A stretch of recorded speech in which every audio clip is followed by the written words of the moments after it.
Ma tänan teid, et võtsite aega ühiskondlikus arutelus kaasa rääkimiseks.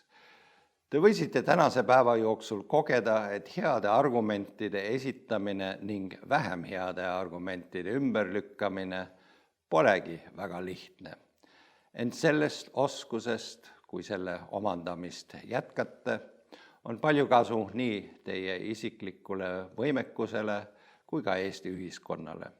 Julgustan teid võtma enda peale selle inimese rolli, kes igas olukorras, olgu see koolis või kõrgkoolis, erinevate teemade üle arutlemisel, tööl, koosolekulaua taga või kas või sõprade seltskonnas, edendab hästi ja rahumeelselt argumenteeritud arutelu.